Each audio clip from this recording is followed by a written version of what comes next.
How? Come on. Cut the music. Come on. You're just acting. You're just acting. I can't do this. Now you're just acting. There's nothing in it. There's nothing in it. You broke it. There's nothing in it. I'm suing the dollar store. How about the first one? Okay, How about the first one? That one I can't explain. Okay, you try it then, Sherlock. You figure this out. I swear to God, I'm leaving this room if you do this. Go ahead. Go ahead. Oh, where's all the confetti? You've broken this one. Where's all the confetti? You broke it. No, Way to go! You broke it, Six I Arrow. had nothing to do with it.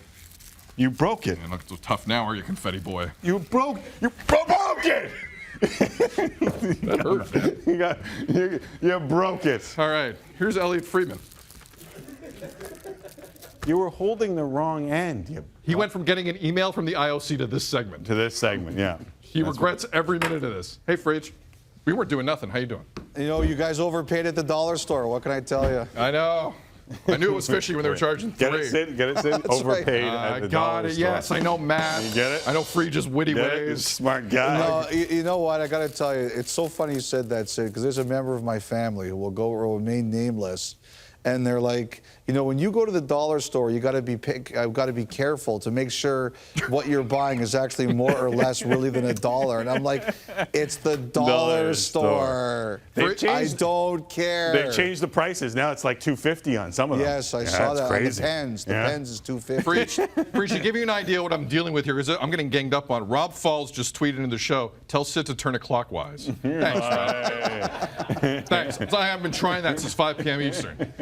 Thanks, Elite 10 curling. All right. At least people are watching, guys. That's this is true. That's all that matters. All right, Frage. So how often do you and the IOC send like our email buddies? Like how often do you get emails from the IOC? You know, once every few months when I check in on Olympic hockey. And I wasn't the only guy they sent this to. I guess they sent it also to a reporter from Reuters who must have been asking. Yeah, whatever. You're more important than him. Let's be honest. But yeah, it came at I think 5:05 a.m.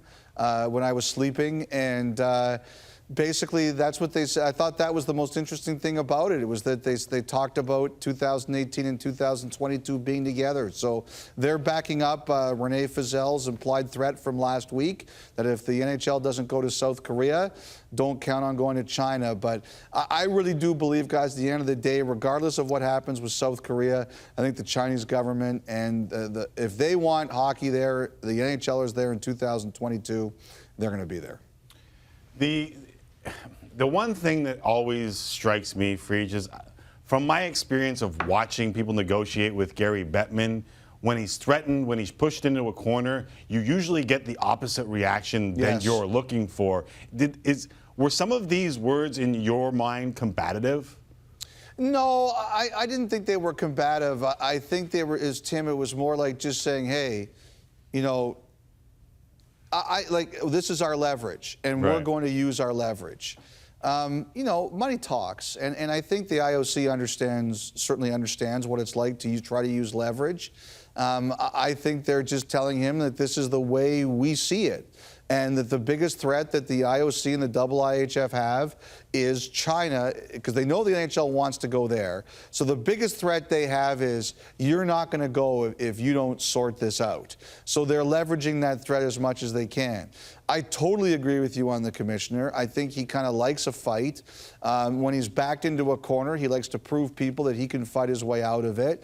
And, you know, I know the players are going with the pressure tactic right now, and I understand why they're doing it as a strategy, but I see him getting his back up about it. So, you know, to me, at the end of the day, you know, I don't know if the league wants to deal with players threatening, like a trickle of players threatening to go over. I don't know if they want that. I don't think they necessarily want to deal with what happens next year when there's no room for hockey telecasts on networks, or the ratings are terrible because people are watching the Olympics at the same time. But, you know, I think they're sitting there and saying, hey, like, we deserve some respect here. And at that level, respect is not just, hey, you're a great guy. Respect is, what kind of money are you giving us? So they're waiting to fight. I have a feeling, I've always believed that this is going to get sorted out, but they are really testing my theory on this one. Frage, what role is NBC playing here? You know, I think NBC has let it be known that, you're probably not going to have televised games next year during the Olympics. That's number one. Number two, there have been some, like one of the things I wondered throughout this process is if the NHL was trying to leverage a new TV deal out of NBC for this, because NBC has the Olympics in 2022 in China, and the NHL rights are up before then. Now, I haven't heard one way or the other that that's going on, although some people have reported that there have been some talks. I haven't been able to confirm that. So I think that's kind of where NBC is. Look, I think NBC wants the NHL there. One of the things I understand, guys, is that both Canada and the U.S. will not be scheduled for the overnight game. Like the hockey games will either be, I think they're sort of mid to late morning, overnight, and then there's one sort of at 7 o'clock in the Western time zone. I believe the Team Canada and Team USA have been told you will never play the overnight game. And I think that's one of the ways that they're trying to get the NHL to say, okay, it's worth it for us to go here. But I wonder if they are trying to leverage a new TV deal out of it in the States. Truth be told, I'll still be sleeping in that late morning game. I'm not going to lie to you. Parents, don't get mad at me. What time do you guys meet? I like some sleep. I get up at 9:30 Eastern every day. It's the same as, like, most parents get up at that time, right? Yes, absolutely, yes. Believe me, Sid, if I would, I could.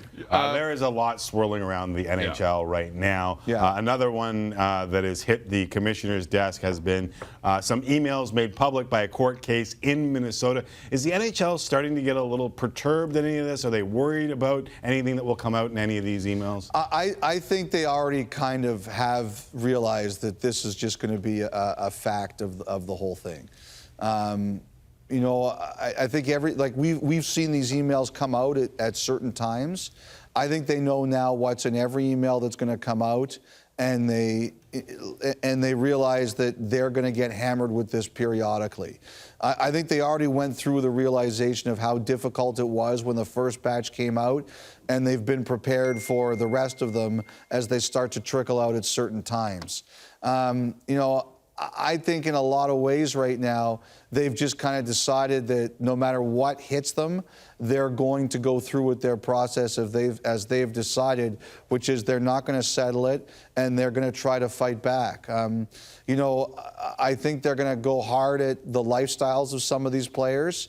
I think they're going to show that there have been players who fought or went through a lot of these things and don't have the same medical situations. I think the battle is in a lot of ways still in its early stages, guys. And every time I read these email chains, I say, okay, is this going to bring us any closer to a settlement? But it's like what you talked about before. When the commissioner is backed into a corner, he tends to fight as opposed to give in. Good stuff, Freach. We appreciate you. And you seem surprised. No, I'm not at all. I'm not at all. Still surprised that he can't pop a popper, but he's been there next before. Next time, guys, you go for the 450 Canada instead of the 250. You know what? These were $9.99. I saw them. Yeah, you know what, $9.99. No, we expensed them. We went big time. Yeah. We got the $9.99 ones. It just didn't fire. You know what? You know now that they saw it on TV, it didn't work. They're going to make you return it because they're not reimbursing you for it. No, I think one thing Rogers has taught me is that money's no object. That's right. Freach, hopefully we'll be trying this again tomorrow if the Calgary Flames clinch a spot, which you can see Scotiabank Wednesday Night Hockey. Freach will be a part of it. Always well, now after knowing that, I'll be rooting for Calgary tonight because I can't get enough of this segment. You're the one. Yeah, you're the one. You're the one. Take care, guys. Thanks, Freach. Elliotte Friedman, Hockey Night in Canada.